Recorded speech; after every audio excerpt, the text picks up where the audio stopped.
Hello' friends, আজি মই লৈ আহিছোঁ অতি প্ৰয়োজনীয় এটা টপিক আৰু এই টপিকটো হৈছে যে যদি আপোনাৰ মোবাইল হেং মাৰিছে তেন্তে আপুনি কেনেকৈ ঠিক কৰিব।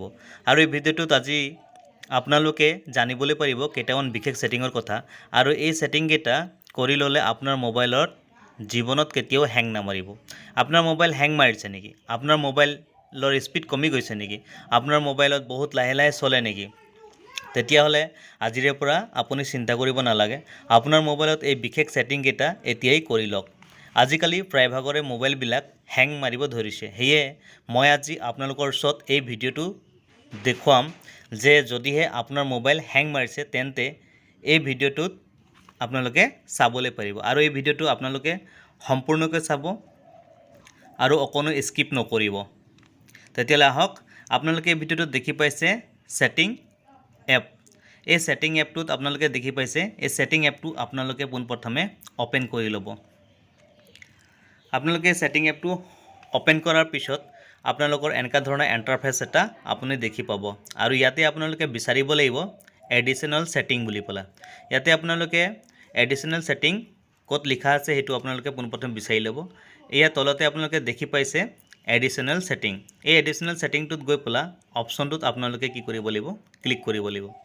ক্লিক কৰাৰ পিছত আকৌ এনেকুৱা ধৰণৰ ইণ্টাৰফেচ এটা আপোনালোকৰ ওচৰত আহি পৰিব আৰু এতিয়া আপোনালোকে ইয়াতে দেখি পাইছে এডিশ্যনেল ছেটিঙৰ তলত date and time, language and input, region, button shortcut, quick ball, one handed mode, clear speaker আৰু এক্সেছিবিলিটি যিটো অপশ্যন আছে সেই অপশ্যনটোত আপোনালোকে ক্লিক কৰি দিব লাগিব।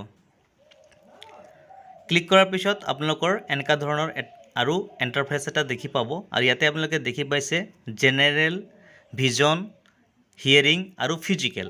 গতিকে এই ভিজন অপশ্যনটো আপোনালোকে দেখি পাইছে, সেই ভিজন অপশ্যনটোত কি কৰিব লাগিব? আপোনালোকে ক্লিক কৰি দিব লাগিব। ক্লিক কৰি দিয়াৰ পিছত এনেকুৱা ধৰণৰ ইণ্টাৰফেচ এটা আকৌ আহিব।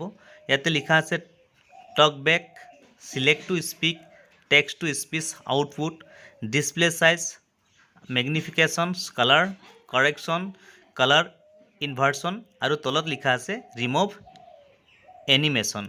এই ৰিমুভ এনিমেশ্যন অপশ্যনটোত ইয়াতে অন হৈ আছে। যদি আপোনালোকৰ অফ হৈ থাকে তেতিয়াহ'লে এই ৰিমুভ এনিমেশ্যন অপশ্যনটোত আপোনালোকে অন কৰি দিব আৰু ৰিমুভ এনিমেশ্যন অপশ্যনটোত অন কৰি দিয়াৰ পিছত মোবাইল আপোনালোকৰ আগৰ পৰা বহুত স্পীডত আপোনালোকে চলাব পাৰিব, হেং নামাৰিব আৰু আপোনালোকে ধুনীয়াকৈ চলাব পাৰিব।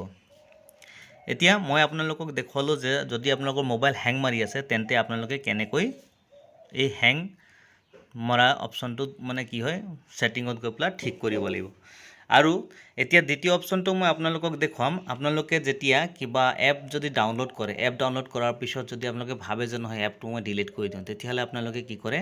সেই এপটো ডিলিট কৰে। কিন্তু সেই এপটো সম্পূৰ্ণভাৱে কি হয় মোবাইলৰ পৰা ডিলিট হৈ নাযায়, সেই এপটো থাকি যায় আৰু কি হয় ষ্ট'ৰেজত ভৰ্তি হৈ থাকে। আৰু ষ্ট'ৰেজটো যদি ফুল হৈ থাকে তেতিয়াহ'লে আপোনালোকৰ মোবাইলটো কি হয়? শ্ল' চলে। সেইটো কাৰণে এতিয়া আপোনালোকে প্লে ষ্ট'ৰ দেখি পাইছে, এই প্লে ষ্ট'ৰ অপশ্যনটোত আপোনালোকে ক্লিক কৰি দিব আৰু ক্লিক কৰাৰ পিছত আপোনালোকে এইটো প্ৰফাইল পিকচাৰ দেখি পাইছে, সেই প্ৰফাইল পিকচাৰত আপোনালোকে ক্লিক কৰিব। প্ৰফাইল পিকচাৰ ক্লিক কৰাৰ পিছত এনেকুৱা ধৰণৰ ইণ্টাৰফেচ এটা আহিব আৰু manage app and device option দেখি পাইছে, সেই তাতে আপোনালোকে কি কৰিব লাগিব? ক্লিক কৰি দিব লাগিব। মেনেজ এপ এণ্ড ডিভাইচ অপশ্যনটোত ক্লিক কৰাৰ পিছত আপোনালোকৰ এনেকুৱা ধৰণৰ ইণ্টাৰফেচ আকৌ আহিব আৰু ইয়াতে আপোনালোকে দেখি পাইছে ওপৰতে মেনেজ বুলি পেলাই, সেই মেনেজ অপশ্যনটোত আপোনালোকে ক্লিক কৰি দিব লাগিব। মেনেজ অপশ্যনটোত ক্লিক কৰাৰ পিছত আপোনালোকৰ এনেকুৱা ধৰণৰ ইণ্টাৰফেচ শ্ব' কৰিব আৰু ইয়াতে ইনষ্টল বুলি লিখা আছে, সেই ইনষ্টল অপশ্যনটোত গৈ পেলাই আপোনালোকে কি কৰিব লাগিব? ক্লিক কৰিব লাগিব। আৰু তলতে দেখি পাইছে এপবিলাক যিবিলাক আপোনালোকৰ ইয়াতে দেখি পাইছে, যিবিলাক এপ আপোনালোকে ডাউনলোড কৰিছিলে সেইবিলাক এপ দেখি পাইছে। আৰু ইনষ্টল অপশ্যনটো ক্লিক কৰাৰ পিছত তলত আপোনালোকৰ একেবাৰে তলত চাব নট ইনষ্টল বুলি পেলাই লিখা থাকিব আৰু ওপৰত ইনষ্টল আছে। গতিকে নট ইনষ্টল অপশ্যনটোত আপোনালোকে কি কৰিব লাগিব? ক্লিক কৰিব লাগিব। সেইটোত ক্লিক কৰাৰ পিছত আপোনালোকৰ ইয়াতে এনেকুৱা ধৰণৰ ইণ্টাৰফেচ শ্ব' কৰিব আৰু ইয়াতে আপোনালোকে দেখি পাইছে এই যিবিলাক এপ আছে, যিবিলাক আপোনালোকে মোবাইলৰ পৰা ডিলিট কৰিছিলে কিন্তু সম্পূৰ্ণৰূপে ডিলিট হোৱা নাছিলে আৰু সেই এপবিলাক ইয়াতে আপোনালোকৰ ষ্ট'ৰেজত ভৰ্তি হৈ আছে। গতিকে এই এপবিলাক আপোনালোকে এটা এটাকৈ চিলেক্ট কৰিব লাগিব। এটা এটাকৈ চিলেক্ট কৰাৰ পিছত আপোনালোকৰ ওপৰত অপশ্যন এটা দেখি পাব, সেই অপশ্যনটো ডিলিট অপশ্যন হয়।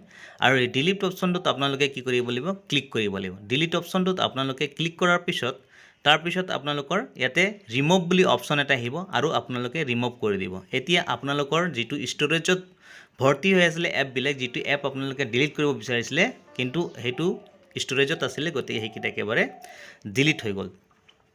আৰু এতিয়া আপোনালোকে এই ভিডিঅ'টোত চাগে বুজি পালে যে আপোনাৰ মোবাইল যদি হেং মাৰিছে তেন্তে কেনেকৈ আপোনালোকে হেং মৰাটো ঠিক কৰিব পাৰিব। গতিকে আপোনালোকক এই ভিডিঅ'টোত এই বিষয়ে আজি মই দেখুৱালোঁ। আৰু এই ভিডিঅ'টো চাই যদি আপোনালোক ভাল লাগিলে তেন্তে লাইক, কমেণ্ট, ছাবস্ক্ৰাইব আৰু শ্বেয়াৰ কৰি দিব। আৰু তাৰ বাবে ধন্যবাদ। আৰু লগতে বেল আইকনটো দবাই দিব আৰু বন্ধু বান্ধৱসকললৈ শ্বেয়াৰ কৰি দিব। Thank U.